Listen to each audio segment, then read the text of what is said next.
저는 오늘 여러분과 함께 예수님의 오시는 사건을 좀 다른 빛으로 조명해서 좀 보고자 합니다. 보통 우리가 예수님의 오시는 사건을 마태복음 아니면 누가복음으로 알고 있습니다. 마태복음의 얘기와 누가복음의 얘기가 조금씩 다른 곳을 또 비춰주고 있기 때문에 서로를 보완하고 서로를 또 완성시켜주는 면이 있습니다. 근데 오늘 우리가 읽은 본문은 빌립보서이거든요. 빌립보서에서 무슨 예수님의 탄생을 찾을 수 있을까 싶지만 저는 오늘 우리가 읽은 이 찬양 그리고 오늘 읽은 본문은 단순히 빌립보에 보내는 편지의 내용의 어떤 신학적인 부분이 아니라 초대교회에 있었던 찬양으로 전승되어 내려오는 찬양으로 알고 있습니다. 저는 이 찬양에 예수님의 오시는 그 중심에 무엇인가가 담겨 있다라고 생각을 해요. 그래서 저는 오늘 이 말씀을 통해서 이 말씀의 처음과 끝에 담겨져 있는 예수님의 오심과 또 끝까지 그 지키신 마음을 좀 함께 여러분과 생각을 해보고자 합니다. 예수님의 오시는 사건의 상징적인 것들이 참 많이 있습니다. 예를 들어서 베들레헴이라든지 말구유, 그리고 여인숙, 굉장히 허름한 집이죠. 그리고 예수님께 오시는 동방박사들, 또 목자들, 오늘 서곡에 많이 이제 이런 분들이 나오셔서 활동해 주셨는데 다 각각 의미가 있어요. 굉장히 중요한 의미가 있는데 그래서 장소도 중요하고 자리도 중요하고 인물들도 중요하지만 저는 오늘 이 빌립보서 안에도 무엇인가 예수님의 오심에 대한 중요한 의미가 담겨 있다고 생각을 합니다. 그것이 무엇이냐면 바로 예수님의 마음입니다. 우리가 어떤 모습을 통해서 어떻게 오셨나도 참 중요하지만 왜 하나님께서 이 땅에 사람의 몸을 입고 오셨는지 그 마음이 중요하거든요. 그래서 제가 오늘 그 말씀을 좀 처음부터 좀 드리기를 원하는데 시작하기 전에 제가 잠깐 우리 어린이들도 많이 있으니까 오늘은 시작하면서 여러분께 만화 하나를 좀 소개하고 시작을 하고자 합니다. 그래서 만화는 우리 아마 저와 비슷한 또래, 또 저보다 특별히 이제 나이가 더 많으신 분들은 더 잘 기억하실 텐데 엄마 찾아 산말리라는 만화가 있었습니다. 기억하십니까? 너희들은 모르는 거 그래. 혹시 책으로 제가 이래서 약간 피곤하다 그러는 거거든요. 대화를 자꾸 해야 돼가지고요. 사랑합니다. 아이들 너희 사랑해요. 네, 축복합니다. 네. 엄마 찾아 산말리를 제가 잠깐 소개를 할게요. 이 원작자는 이탈리아 사람입니다. 에드몬드 데 아미치스라고 하는 원작자인데 그분의 단편 소설 아펜니노 산맥에서 안데스 산맥까지, 이게 이제 이탈리아에 있는 산맥에서 아르헨티나에 있는 산맥까지 거기를 말하는 건데 이제 일본이 이걸 만화로 만들었잖아요. 그래서 우리는 엄마 찾아 산말리로 알고 있습니다. 내용이 이렇습니다. 제가 그림을 보여드리면서 말씀드릴게요. 이 주인공 마르코예요. 얼마나 귀엽게 생겼습니까? 사랑하는 부모님과 함께 잘 사는 가정에, 단란한 가정에 막내 마르코가 있습니다. 근데 그 당시 유럽 국가 전체가 굉장히 어려운 때였습니다. 그래서 많은 사람들이 직장을 찾아서 삶에 더 좋은 것들을 찾아서 미국으로 가거나 아니면은 이렇게 남미로 가는 일들이 생긴 거죠. 그래서 갑자기 나라가 되게 어려워지고 이 가정도 빚에 허덕이게 되자 엄마가 나도 직장을 좀 다른 곳에서 찾아볼게요. 제가 좀 일을 하러 가겠습니다. 그래서 아르헨티나로 떠나가게 됩니다. 다음 그림입니다. 그래서 사랑하는 아들 마르코를 놓고 엄마가 가요. 얼마나 여러분 마음 아픕니까? 엄마가 가서 일을 하면서 편지를 이렇게 써서 보냅니다. 그럼 편지를 받으면 가족들은 너무 행복한 거죠. 근데 어느 날 편지가 왔는데 엄마가 아프대요. 그리고 나서는 편지가 끊깁니다. 자, 이제 이 상황에서 아빠도 찾으러 가고 싶은 마음은 있지만 당장 일을 해야 되고 형들도 있지만 다 갈 수가 없는 거예요. 그래서 마르코가, 다음 사진을 보겠습니다. 마르코가 배를 타고 아르헨티나로 가서 엄마를 찾게 돼요. 13살짜리 남자아이가 가게 됩니다. 그래서 이 엄마를 찾아 아르헨티나에 도착을 해서 부에노스아이레스, 그리고 로사리오, 코르도바, 산티아고 델 에스테로, 투쿠만 다양한 장소를 거쳐서 힘든 여정을 지나갑니다. 다음 장면입니다. 그래서 아르헨티나에서 엄마를 찾아보니까 여기 있다는 거예요. 가보면 엄마가 없어요. 엄마가 일주일 전에 떠났대요. 그래서 엄마를 거의 다 잡을 것 같았는데 자꾸 놓쳐요. 이 장면이 계속 반복이 되면서 이제 만화 영화 질질 끕니다, 여기서. 그래가지고 정말 화가 막 엄청 나는 장면들이 많이 나는데 결국은 다음 장면 보면 엄마를 만나요. 엄마를 드디어 찾아요. 이게 얼마나 가슴이 뭉클한 장면인지 몰라요. 근데 엄마가 이제 몸에 병이 있어서 아무것도 하지 못하고 있는 가운데 이 주인집 아줌마가 수술을 해야 된다. 근데 권했는데 이 엄마는 자신이 없어요. 자기가 수술하러 들어가면 죽을 것 같은 거예요. 그래서 도저히 가족을 안 보고 죽기는 싫고 그래서 수술을 거부하고 있다가 이제 아들 마르코가 오니까 마음을 정돈하고 수술을 받습니다. 그래서 감사하게도 다행히 이제 완치가 되어서 어린 아들 마르코와 함께 이탈리아로 돌아가는 얘기가 이 만화의 이야기입니다. 만화 하나 보셨습니다, 여러분. 제가 왜 엄마 찾아 산말리를 여러분에게 소개시켜 드리냐면 이 마르코라는 아이가 엄마를 찾아가는 그 과정이 절대로 쉽지 않았습니다. 그 여정이 쉬운 게 하나도 없었습니다. 이 어린 아이가 배를 타고 또 낯선 곳에 내려서 낯선 사람들을 만나고 이탈리아어랑 스페니쉬는 완전 다르지 않습니까? 그곳에서 엄마를 찾아가는 게 너무 어려웠지만 이 아이가 그 난관을 넘어서고 어려움을 넘어서고 끝까지 엄마를 찾아가서 엄마를 만나게 되는 장면이 어쩌면 우리가 예수님의 모습에서 발견하는 우리에게 오신 예수님의 모습을 좀 쉽게 우리의 어린아이의 시각으로 볼 수 있는 장면이었기 때문입니다.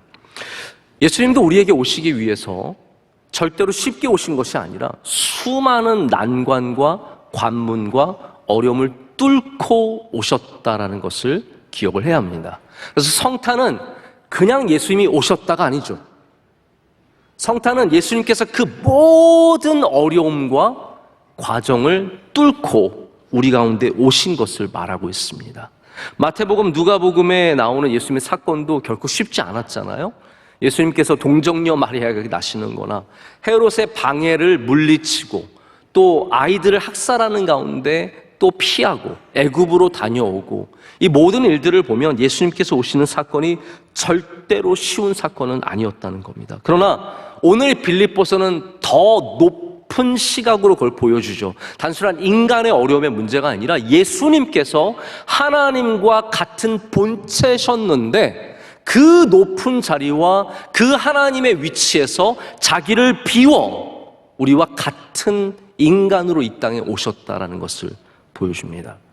여러분, 헤롯이 진짜 어려웠던 게 아니라 진짜 어려웠던 것은 예수님이 자기를 비워서 우리의 몸으로 오시는 것이 진짜 어려운 사건이었다는 겁니다. 여러분, 우리도 우리 삶에 어려운 일들이 있지 않습니까? 문제들이 있지 않습니까? 넘기 힘든 난관들 있지 않습니까? 결혼만 하려고 해도 청년들이 결혼하려고 하면 그 결혼이 쉽게 그냥 저절로 서게 되던가요? 아닙니다. 어려움을 많이 지나가야 합니다. 공부를 해서 박사학위를 따려고 해도 지나가야 하는 관문이 많이 있습니다. 사업은 더 어렵습니다. 직장생활 매일같이 뚫고 지나가야 하는 것들이 있습니다. 여러분, 그거 어떻게 뚫으시겠습니까? 우리 태권도 국가대표 시범단이 해외에 나가서 공연을 하면 전 세계 사람들이 정말 경이로운 눈으로 쳐다보게 됩니다. 이거 송판 하나 깨는 거 그거 대단한 쇼잖아요. 여러분, 그러면 그 송판, 많은 송판을 누가 깰 수 있습니까? 능력 있고 힘이 있어야 깨는 거 아닙니까? 힘도 없는데 어떻게 그것을 뚫고 지나갈 수 있겠습니까? 우리도 우리의 삶의 어려운 난제들, 난관들, 수많은 문제들을 뚫고 나가기 위해서는 바로 예수님이 갖고 계신 그 능력을 우리도 가져야 된다는 거죠. 그럼 그 능력이 무엇이겠습니까? 오늘 그것을 바울은 마음이라고 말합니다. 너희도 예수님의 마음을 품으라고 말하고 있습니다. 여러분, 하나님께는 능력이 마음이라는 사실을 아십니까? 자, 우리는 가능성에 의해서 되는 것이 있고 안 되는 것이 있습니다. 제가 아무리 원하고 아무리 바라고 아무리 기도를 천일을 기도해도 제가 바다에 들어가서 숨을 쉴 수는 없는 겁니다. 이거는 가능성이에요. 이 인간은 가능성에 딱 가로막힙니다. 할 수 있는 게 있고 할 수 없는 게 있습니다. 근데 여러분, 하나님은 어떠십니까? 하나님은 모든 것이 가능하신 분이세요.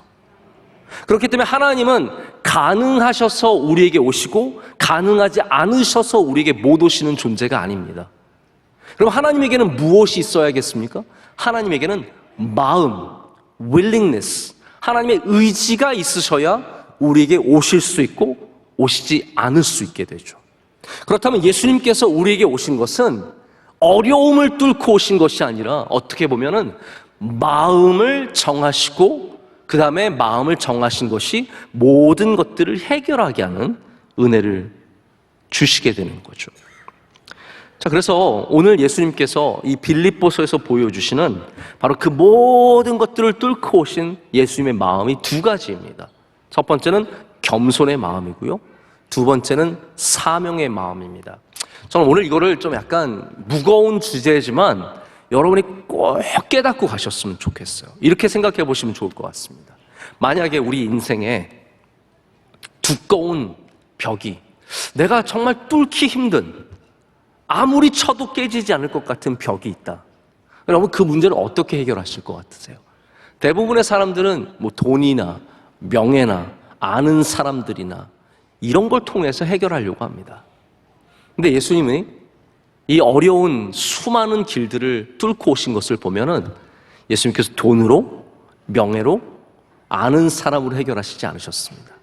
오늘 말씀에 뭐라고요? 겸손으로 넘어오셨습니다. 그래서 여러분 꼭 한번 생각해 보십시오. 여러분의 삶에 어려운 문제를 만나면 그 앞에서 겸손의 마음을 한번 가져보세요. 그럼 놀랍게도 그 두꺼운 벽이 깨지는 것을 경험하게 될 줄로 믿습니다. 성탄의 사건이 가능했던 것은 예수님의 마음에 바로 이 겸손이 있었기 때문이에요. 6절과 7절 한번 보실까요? 이렇게 되어 있습니다. 그는 근본 하나님의 본체시나 하나님과 동등됨을 취할 것으로 여기지 아니하시고 오히려 자기를 비워 종의 형체를 가지사 사람들과 같이 되셨고. 아멘. 자, 이것이 성탄의 메시지입니다. 예수님은 하나님과 같은 본체셨어요. 하나님과 비슷한 정도도 아니고 하나님과 같은 본체셨습니다. 그런데 그것을 다 비우셨대요. 자기를 비워. 이것이 바로 겸손의 핵심입니다. 겸손은 겸손한 척하는 게 겸손이 아니라 자기를 비우는 것, 나를 완전히 비우는 것이 사실은 겸손의 핵심이기 때문이에요. 이 자기를 비운다는 말, 이거를 헬라어로 좀 어렵게 말하자면 케노시스라고 합니다. 우리 한번 따라해 볼까요? 케노시스. 제가 교회에서 저도 설교하면서 단 한 번도 케노시스라는 표현을 쓴 적이 없는데 여러분 기억을 해두시면 좋습니다. 케노시스는 뭐냐면 자기를 부인하는 것, 자기를 비우는 것, 겸손이죠. 겸손. 그래서 우리가 다양한 인생의 두꺼운 벽들을 만나고 높은 장벽들을 만났을 때 가장 먼저 가져야 하는 마음이 자기 비움이라는 거예요. 겸손해져야 된다는 겁니다. 예수님을 가장 닮기 원했던 사람이 바로 바울이라고 하는 사람입니다. 바울이 수많은 교회들을 목회하고 많은 사람들을 목양을 했지만 단연코 가장 어려웠던 교회는 고린도 교회라고 할 수 있어요. 제가 요즘에 고린도 교회에 그 주신 편지 전후서를 강해 설교를 수요일날 하고 있거든요. 제가 그거 보면서 고린도 교회가 얼마나 힘들었는지를 많이 생각해 보게 됩니다. 고린도 교회는 똑똑했고 잘났고 돈도 많았고 지위도 높았고 영적인 열정도 많아서 은사도 많았어요. 그런데 엄청 싸워요. 말도 지지리도 안 들어요. 아무리 권고해도 화만 내고 바울을 우습게 여기고, 그래서 바울이 막 화도 냈다가 별의별 편지를 다 써요. 그래서 고린도의 다양한 편지, 여러분 고린도 전서도 길고 고린도 후서도 길잖아요. 이게 얼마나 긴 편지입니까? 에베소서, 빌립보서, 골로새서 얼마나 짧아요. 이렇게 보내면 편한데 워낙 말을 안 들으니까 편지가 길어지는 거예요. 다양한 문제가 많으니까 그렇게 긴 편지를 쓴 거예요. 근데 여러분 고린도 교회가 나중에 변화를 받습니다. 할렐루야. 근데 어떻게 변화를 받았습니까? 바울이 막 혼내서 변화를 받았습니까? 바울이 잘난 척해서 내가 얼마나 훌륭한데 내 말 들어야지 그래서 변화를 받았습니까? 그렇지 않습니다. 바울이 고린도 교회를 대할 때 자기를 비우고 대할 때 고린도 교회가 변화를 받습니다. 여러분, 어려운 사람, 진짜 말 안 통하는 사람 어떻게 변화시킬 수 있냐고요? 나를 비워야 합니다. 많이 나를 포기해야 합니다. 그래서 바울이 고린도전서 4장 10절에 이 케노시스, 자기를 비우는 것에 굉장히 핵심적인 말씀을 씁니다. 이렇게 씁니다. 우리는 그리스도 때문에 어리석으나, 바울이 어리석은 사람 아니에요. 바울이 바보가 아닙니다. 그런데 예수님 때문에, 예수님을 닮기 위해서 어리석어지는 것이죠. 너희는 그리스도 안에서 지혜롭고 우리는 약하나 너희는 강하고 너희는 존귀하나 우리는 비천하다라고 말합니다. 여러분, 바로 이러한 바울의 예수님의 마음을 가진 그것이 이 고린도 교회라는 두꺼운 송판을 깨뜨리고 하나님의 뜻을 이루는 도구가 되는 것을 보게 됩니다. 여러분들도 삶 속에 어려운 일을 만나실 때 자기를 비우시길 축복합니다. 이것이 성탄의 메시지입니다. 이 케노시스는 러시아 정교의 아주 핵심적인 신학이라고 합니다. 이 보통 옛날 같은 경우는 더욱더 그런 것 같아요. 신학자들보다 문학가들이 더 하나님의 뜻을 잘 표현할 때가 있습니다. 러시아의 유명한 문호가 누가 있습니까? 톨스토이와 어려운 그 사람 도스토옙스키가 있습니다. 너무나 잘하셔서 입에 이렇게 미소가 지어지시죠? 우리 그분 책들 많이 보지 않았습니까? 근데 저는 솔직히 톨스토이는 읽을만 한데 도스토옙스키는 참 읽기가 어렵더라고요. 그래서 집었다가 놓고 몇 장 읽다가 말고 그런 것들이 참 많이 있습니다. 근데 도스토옙스키의 가장 유명한 소설 두 가지가 죄와 벌 그리고 카라마조프카의 형제들이라고 하는 소설입니다.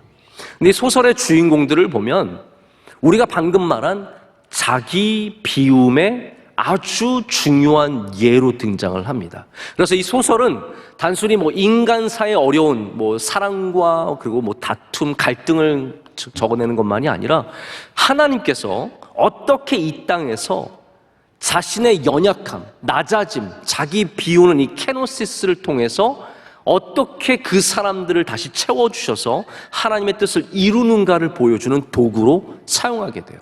그래서 도스토옙스키의 소설은 진짜 기독교적인 소설들이 많이 있는 겁니다. 왜냐하면 이 사람들이 바로 러시아어로 말하는 유로지비가 뭐냐 하면 거룩한 바보예요.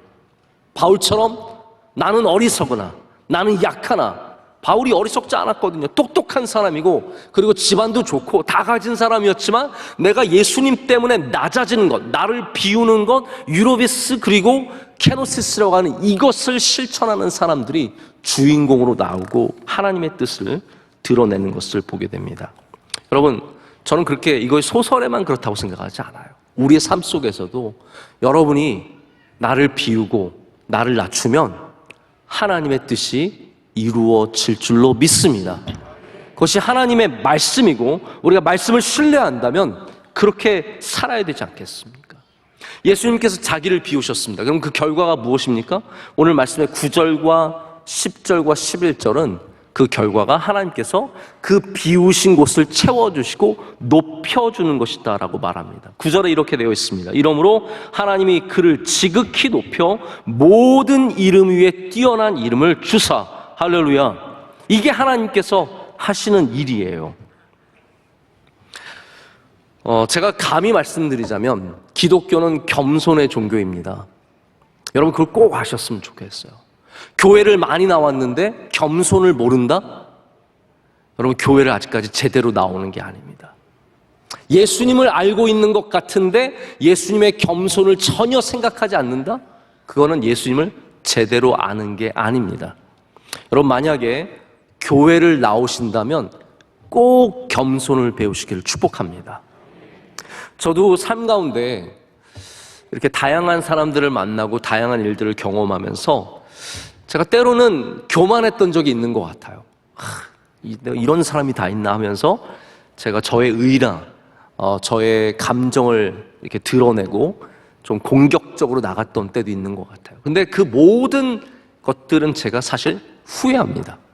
저는 교만했던 것을 잘했다라고 생각한 건 한 번도 없는 것 같아요. 그런데 제가 겸손했던 것은 단 한 번도 후회한 적이 없습니다. 겸손했던 것은 그때 그러길 참 잘했다. 내가 그때 낮추길 잘했다. 그때 엎드리길 잘했다. 그때 내가 나를 비우기를 잘했다는 생각을 갖게 됩니다. 저를 가르쳐 주신 은사님 중에 한 분이 미국의 아주 저명한 역사학자세요. 이분이 그분의 책에서 이런 말을 합니다. 기독교의 가장 귀한 교훈은 첫째도 둘째도 셋째도 겸손이다라고 말합니다. 오늘 여러분의 마음속에 예수님의 마음을 품는 겸손이 있으시길 축복합니다.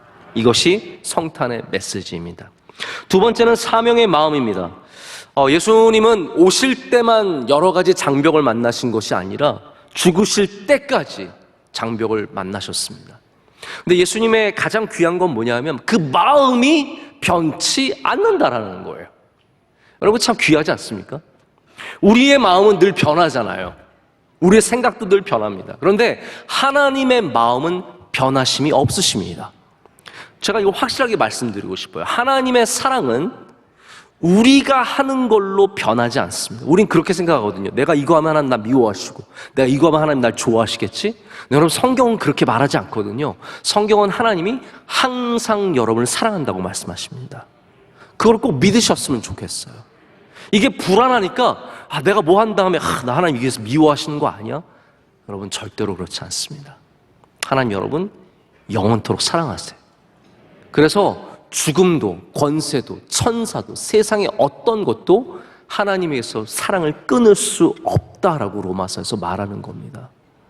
예수님의 마음도 그래서 한결같으세요. 예수님이 겸손의 마음을 가져오신 다음에 나중에 교만해지시느냐? 그게 없으시다는 거예요. 예수님은 처음부터 겸손이고 마지막 죽으실 때까지 겸손이에요. 예수님의 또 다른 마음이 뭐냐 하면 사명입니다. 이것도 마찬가지입니다. 예수님 오실 때도 사명으로 오셨고 죽으실 때도 사명으로 죽으셨습니다.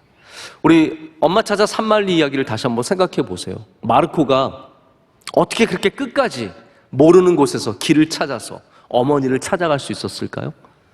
단순한 그리움만입니까? 아니죠. 엄마를 찾아야만 한다는 그 어린 아들이 갖고 있는 사명감이에요. 우리 아빠와 우리 형들과 모두가 엄마를 찾고 있고 내가 그것을 이루어내야 한다는 그 사명감이 있었기 때문입니다. 절대로 예수님이 쉬워서 이 길을 택하신 건 아닙니다.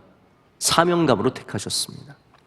오늘 여러분 교회에 나오시면서 우리 사부 예배는 지금 평소보다는 많이 나오셨지만 비교적 넉넉한 편이세요. 우리 3부 예배는 정말 전쟁처럼 치렀습니다. 오랜만에 가족들과 함께 예배를 드리다 보니까 저희가 성전의 본당이 차는 건 당연했고 지하의 모든 곳 베들레헴까지 막 넘어가서 많은 분들이 앉았어요. 그때 제가 참 죄송한 게 있습니다.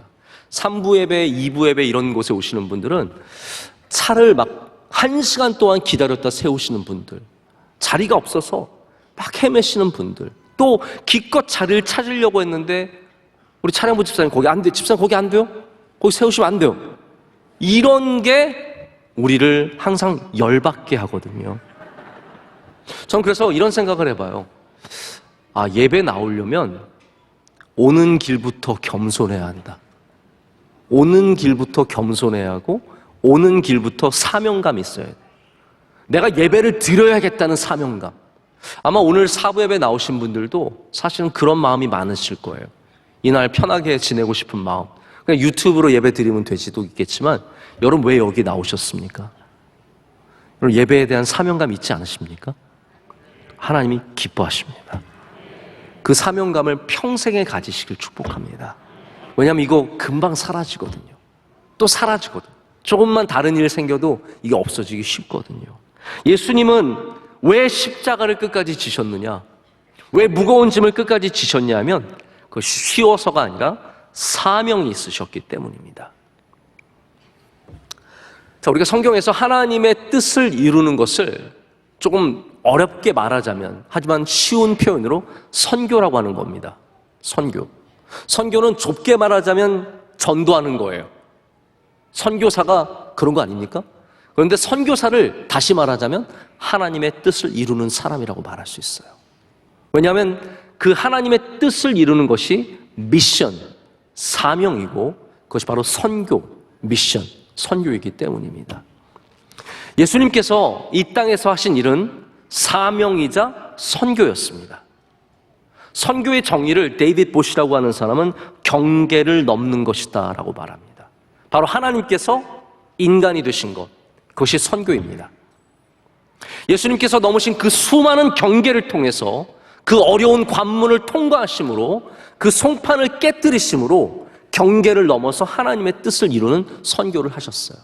그래서 우리를 부르실 때도 경계를 넘어서라고 말씀하십니다. 예수님께서 선교하라고 제자들을 보내실 때 뭐라고 말씀하셨습니까? 너희가 온 유대와 사마리아와 땅끝까지 이르러 내 증인이 되라 라고 말씀하십니다. 이게 다 넘어서야 된다는 말씀이에요. 단순히 지리적인 경계를 말하는 것이 아니라 우리 삶에 내 가까이 있는, 그렇지만 내가 미워하는 사마리아와 나와 친숙한 온 유대와 그리고 내가 모르는 저 수많은 세계의 더 끝의 땅들, 이 모든 것 경계를 넘어야만 한다는 것이죠. 여러분의 삶에 왜 사마리아가 없겠고 온 유대가 없겠으며 땅끝이 없겠습니까? 여러분, 그거 어떻게 넘어가겠습니까? 우리가 사명이 있어야 넘어가게 된다는 것입니다. 그래서 여러분, 어떠한 일을 만나든 우리는 이 두 가지 마음을 기억해야 합니다. 경계를 넘어서기 위해서, 우리 앞에 있는 벽을 뚫고 나가기 위해서 예수님께서 보여주신 마음, 바로 성탄의 메시지, 겸손과 사명입니다. 오늘 여러분에게 이 케노시스, 나를 비우는 일과 그리고 미션, 사명을 붙잡는 마음이 있으시길 축복합니다. 이제 말씀을 맺고자 합니다. 제가 오늘 말씀을 맺는데 좀 전과는 다른 방식으로 말씀을 맺으려고 합니다. 보통은 제가 말씀을 통해서 말씀을 맺는데 오늘은 찬양을 좀 한 곡 하려고요. 이 찬양은 제가 이 말씀을 단 며칠에 준비한 게 아니라 사실 성탄절 말씀은 늘 몇 달 동안 생각을 합니다. 계속해서 마음에 두고 있었는데 어느 날 찬양을 듣는데 제가 준비하는 말씀과 너무 똑같은 거예요. 찬양의 내용이. 그래서 여러분, 제가 참고로 말씀을 드리자면 절대로 이 찬양을 들으면서 목사님 표절했네? 이렇게 생각하지 마십시오. 제가 표절한 게 아니라 이거는 하나님께서 감동으로 연결시켜 주신 거라고 생각을 해요.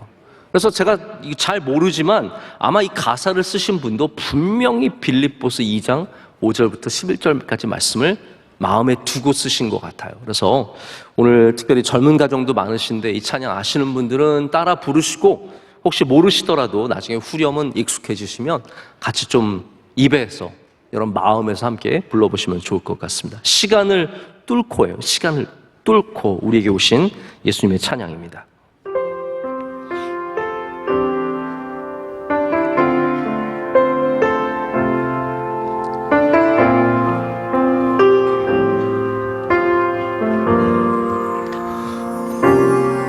당신은 시간을 뚫고 이 땅 가운데 오셨네. 우리 없는 하늘 원치 않아 우리 삶에 오셨네. 자신의 편안 버리고 우리에게 평안 주셨네. 가장 낮은 자의 모습으로 우리 삶에 오셨네. 하나님 우리와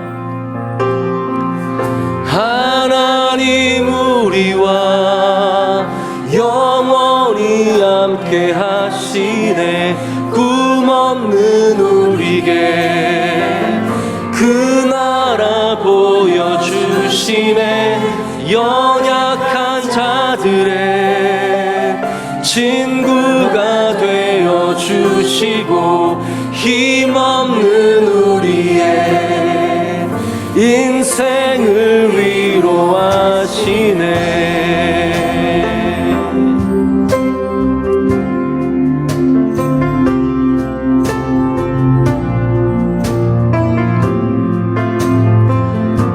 시간을 뚫고 당신은 시간을 뚫고 이 땅 가운데 오셨네. 우리 없는 아들 원치 않아 우리 삶에 오셨네. 자신의 편안 버리고 우리에게 평안 주셨네. 가장 낮은 자의 모습으로 우리 삶에 오셨네.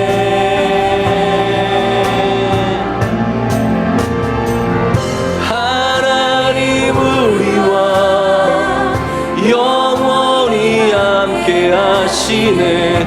꿈 없는 우리에게 그 나라 보여주시네. 연약한 자들의 친구가 되어주시고 힘없는 우리의 인생을 위로 하나님 우리와 영원히 함께 하시네. 꿈 없는 우리에게 그 나라 보여주시네. 연약한 자들의 친구가 되어주시고 힘없는 우리의 이제 한 번만 더 하겠습니다. 하나님 우리와 영원히 함께 하시네. 꿈 없는 우리의 그 나라 보여주시네. 연약한 자들의 친구가 되어주시고 힘없는 우리의 인생을 위로하시네. 이 시간 잠시 눈을 감고 오늘 말씀을 생각하면서 우리 잠시 묵상하는 기도를 드리길 원합니다.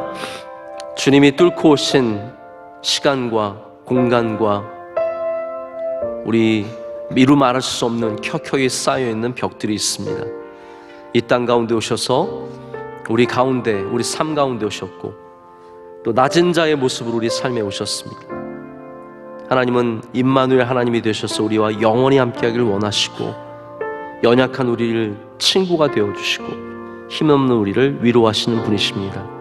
오늘 이 시간 기도할 때 하나님 그 주님과 영원히 동행하는 삶을 살게 하여 주시고 우리도 오신 예수님의 마음을 품게 하셔서 우리 안에 자기를 비우는 겸손의 마음과 또 주님 주신 그 십자가를 끝까지 지는 사명의 마음을 허락하여 주시옵소서.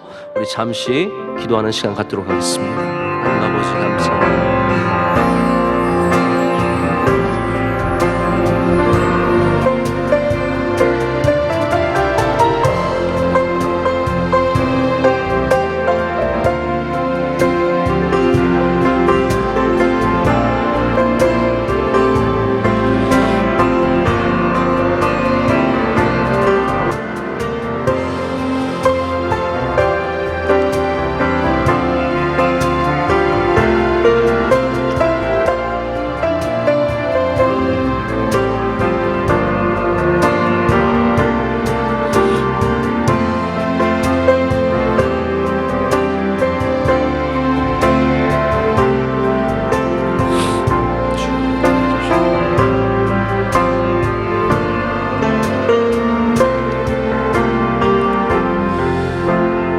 참 좋으신 하나님 아버지 감사합니다.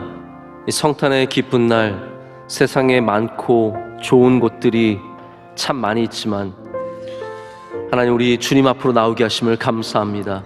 예배를 기뻐 받아주시고 우리 가족들 그 가족에 하나님이 주시는 평안과 은혜가 넘쳐나게 하여 주시옵소서. 하나님 우리 마음이 한결같지 못해서 겸손하기를 원하지만 또 높아지는 마음을 저희가 억누르기가 참 쉽지 않습니다. 하나님 평생의 겸손함을 갖게 하여 주시옵소서. 평생의 사명을 갖게 하셔서 주신 예배 이 끈을 놓지 않게 하시고 우리 삶 가운데 기도로 말씀으로 늘 깨어있는 주의 백성들 되게 하여 주시옵소서. 우리에게 오시고 우리를 사랑하시는 예수 그리스도의 이름으로 기도드립니다. 아멘.